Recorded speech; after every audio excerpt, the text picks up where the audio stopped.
Hello everyone, welcome back. This is definitely one of the most crazy rabbit hole types of videos I've ever done, but I wanted to share something with you guys and also give you some advice at the end. This is not to instill fear in anyone, sort of one of those doomsday type of things.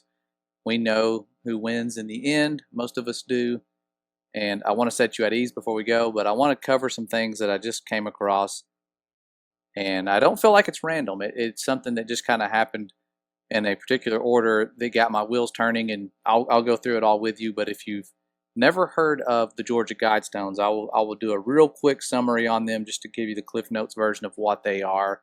They've been surrounded in mystery for years, and people have always kind of been, angered by them. But they definitely are strange and mysterious. But what got my wheels turning was when I looked at a picture of the United Nations headquarters. It reminded me of the Guidestones, just the way it's shaped, and it almost looks like chiseled stone going down the side. I don't know what the deal is with that. Why do they look so much alike? Is there a connection there? And boy, was I surprised to find out some of the things I found out. Like one of them, the article pointed out, was that they are 666 miles away, and I thought that was nonsense. There's no way, but they are very close to that. I'm not sure which part of the properties they were measuring, but it rounds to about 665 miles, and it would probably need some tweaking or just a different map. Maybe they were using a different map, probably on the flat map or something. However, that's not even the weirdest thing. That's nothing compared to what's about to be seen. But before I get too deep into this, let me summarize the Georgia Guidestones for those of you who have never seen them. I live in Georgia, and even though I live in Georgia, most people around here don't even know about these things. They're kind of not like something you see on the news all the time, or Stonehenge or anything like that. But they are very weird astronomical stones with commandments written on them for this new age that's supposed to come around the corner after some apocalyptic event, is what it seems. But people have photographed them, and oftentimes there is what appears to be dried blood on top going across, one of these little platforms and into the hole on another one.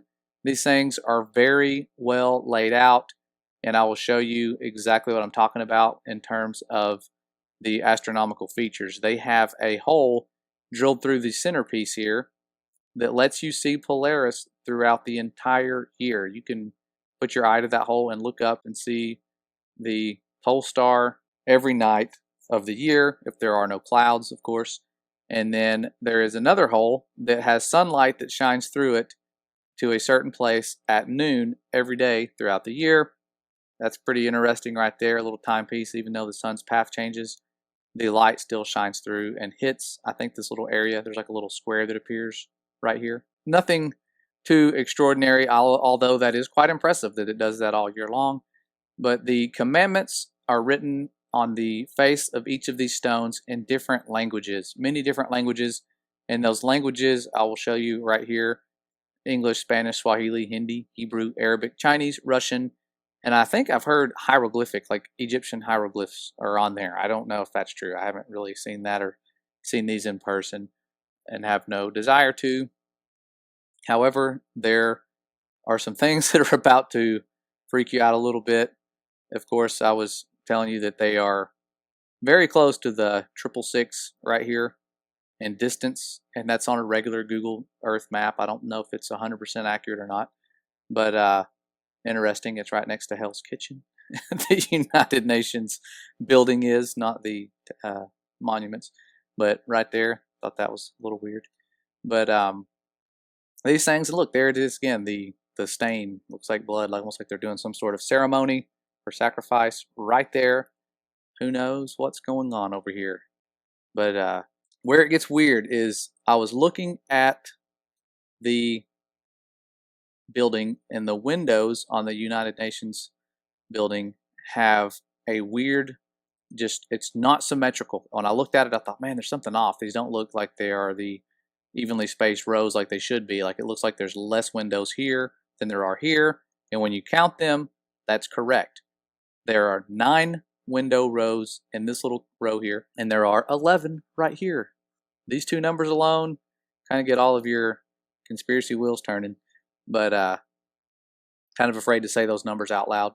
But you have these two numbers here, and you have a row of 4 windows here and 10 on the top.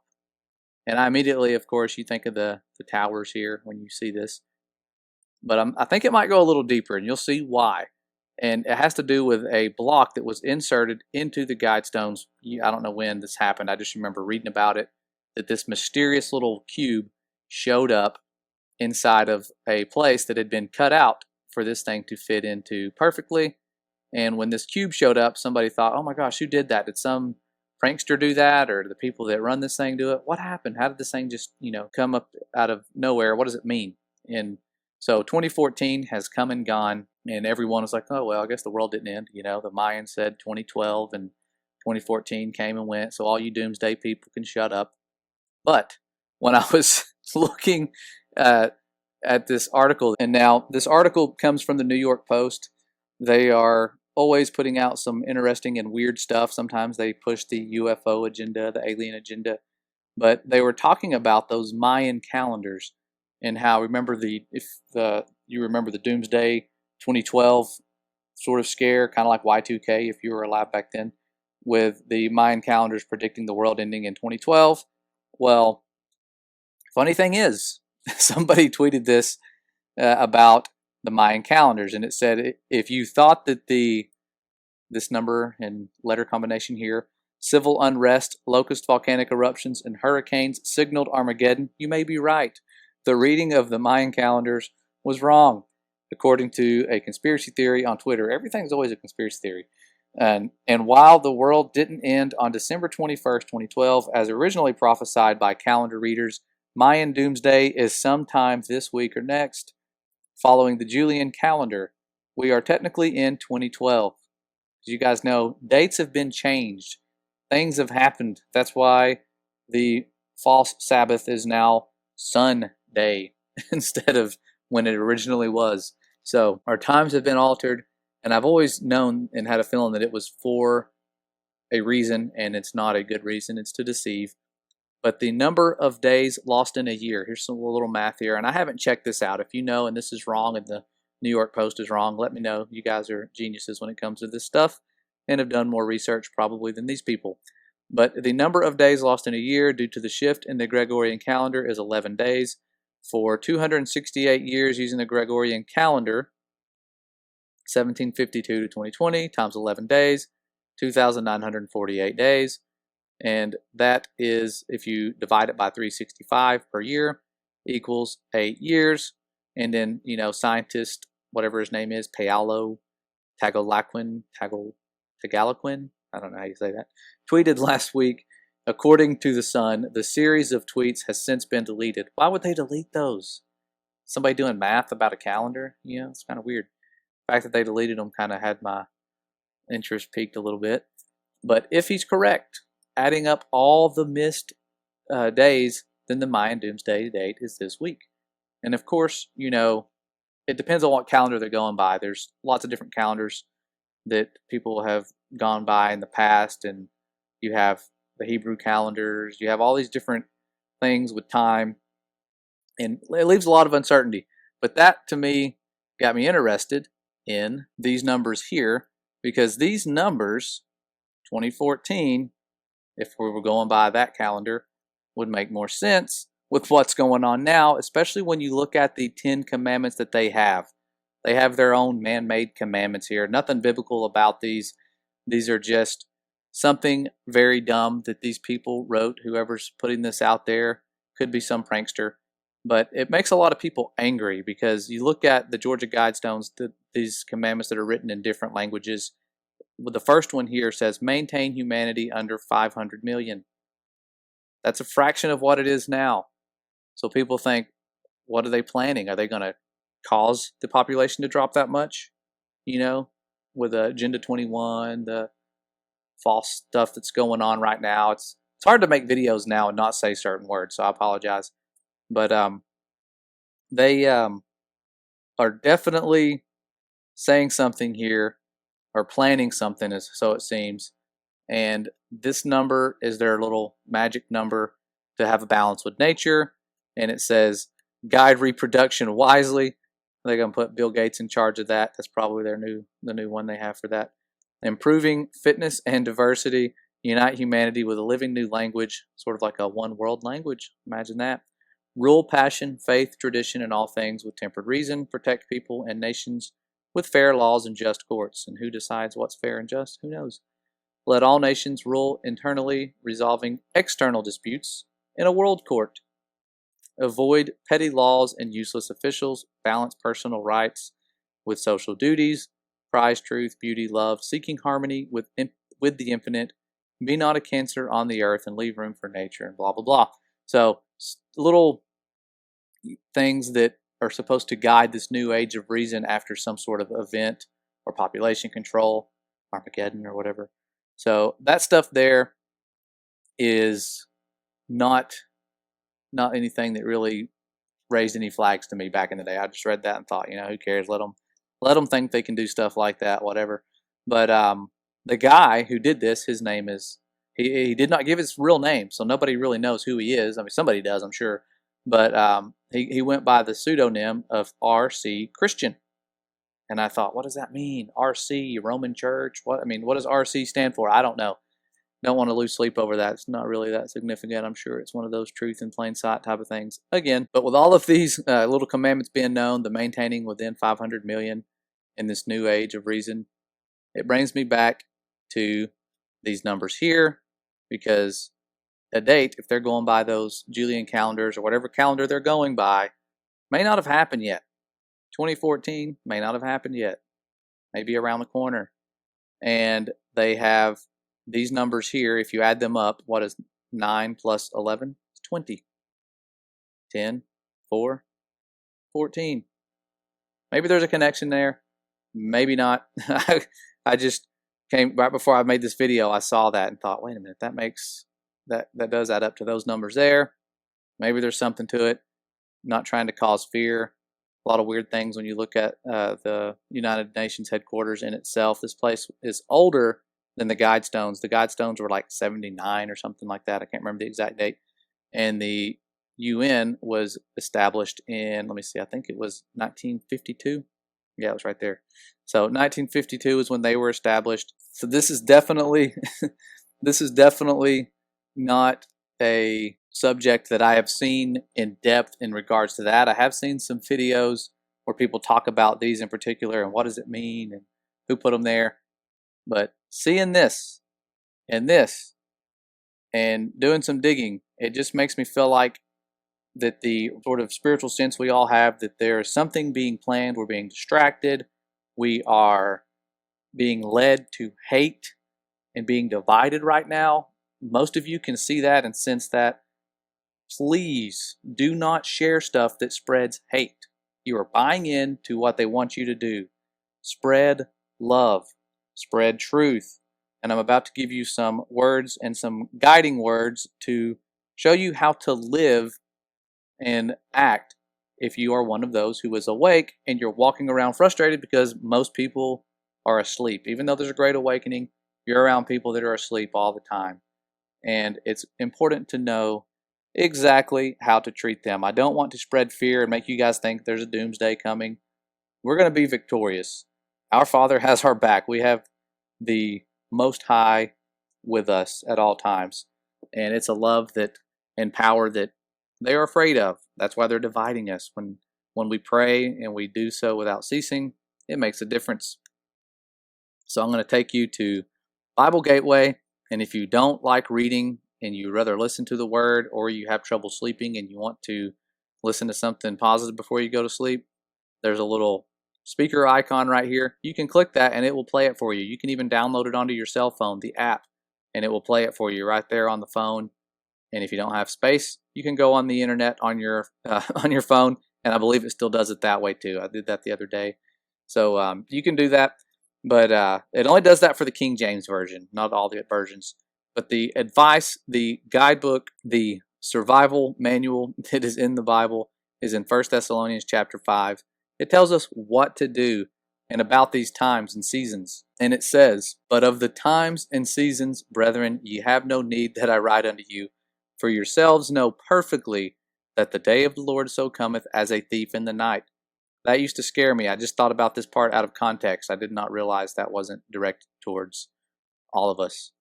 But it says, "For when they shall say peace and safety," which is about to happen, and some of that happens now, which could be right around the corner. "For when they shall say peace and safety, then sudden destruction cometh upon them as travail upon a woman with childbirth, and they shall not escape. But ye, brethren, are not in darkness, that that day should overtake you as a thief." Okay? So the whole thief in the night scenario, that's not going to happen to those of us who are awake and ready. So don't be scared thinking, oh, it's going to be a thief. No, we're ready. So we are awaiting the return, meaning we are not asleep nor overtaken like a thief in the night. So it says, "Ye are all the children of the light and the children of the day. We are not of the night nor of darkness. Therefore let us not sleep as do others, but let us watch and be sober. For they that sleep, sleep in the night, and they that be drunken are drunken in the night." So the term being woke or awake is nothing new. This is from centuries ago. This is the words they were saying. So let's look at what the rest of it says here. "But let us who are of the day be sober, putting on the breastplate of faith and love, and for an helmet the hope of salvation. For God hath not appointed us to wrath, but to obtain salvation by our Lord Yahushua HaMashiach," or Jesus Christ, "who died for us, that whether we wake or sleep, we should live together with him. Wherefore comfort yourselves together and edify one another, even as also ye do. And we beseech you, brethren, to know them which labor among you and are over you in the Lord, and admonish you, and to esteem them very highly in love for their works' sake, and be at peace among yourselves." Be at peace, guys. That's something that's very important. "Now we exhort you, brethren, warn them that are unruly, and comfort the feeble-minded. Support the weak, and be patient toward all men." That's one of those that was very powerful to me, because it's hard to be patient when you see so many people that are asleep and you just want to shake them. You know that feeling you get when you see them wearing their mask in their car and you just want to be like, wake up. Well, be patient with them, comfort them. They are probably going to awaken at a different time period than you. It's all in Father's time. Have to pray for them and be patient with them. And it says, "See that none render evil for evil." This is going on right now. You are having people spread the hate through social media and the news, and they're like, we're going to get justice. We're going to return evil for evil. The people, whether it's a false flag, actors, whatever it is, the people that carried that out, you can look at their faces. They were working for the evil one. That's why someone allowed themselves to be filmed without changing their expression or acknowledging people that are screaming, almost like under a trance. They're carrying out a task for a purpose and not a good purpose. And you're seeing the fruits of that right now throughout not just the nation. This stuff seems to be happening throughout the world. It's weird, huh? But it says, "See that none render evil for evil unto any man, but ever follow that which is good, both among yourselves and to all men. Rejoice evermore." Stop being sad. We have a lot to be thankful for. "Pray without ceasing." This right here, I tell you, if you start to speak to the Father, if it's something you've never tried before, you'll notice it will start to change you personally. When you start to walk with Him and you're doing the praying without ceasing, it's going to change the lives of people around you in a really powerful way. It's something that it's life-changing, not just for you, for others. "And in everything give thanks, for this is the will of God in Christ Jesus concerning you. Quench not the spirit, despise not prophesying," or prophesyings, plural. "Prove all things." Prove all things. "Hold fast that which is good. Abstain from all appearance of evil." Sounds easy. It's not if you try to do it on your own. The Father will help you. He will guide you and help you. You have to ask Him and tell Him you're ready. If you don't say you're ready, and you're not ready, it's not going to happen. You have to be ready for that. That's something you can be set free from, whatever type of addiction it is, lustful or drug related, whatever it is. Our Father has your back. He can set you free. When you are a child of the Most High, you can be set free from anything. Prove it. Prove all things, it tells us. You can prove that. Don't have to take my word for it. And the very God of peace sanctify you wholly. And I pray, God, your whole spirit and soul and body be preserved blameless unto the coming of our Lord Jesus Christ. So, guidebook right here. I sort of highlight things as I'm reading. Sorry, you end up highlighting the whole book when you do that, the more you read it. But these guidelines are not just for the people in those times. It's for all of us that are awake. And again, that's not a new term. I thought it was. I thought being woke was cool. It's a new thing. But no, it's been around. And there is an awakening that's happening. That's why people are saying that more often now. Just remember how to treat those who are asleep. Be patient toward them. Not easy, but do that. And you'll see it's going to make a difference. We don't have a lot of time left. And seeing stuff like this makes me think, man, they must be really planning something. Who knows what they're planning? Their powers are limited.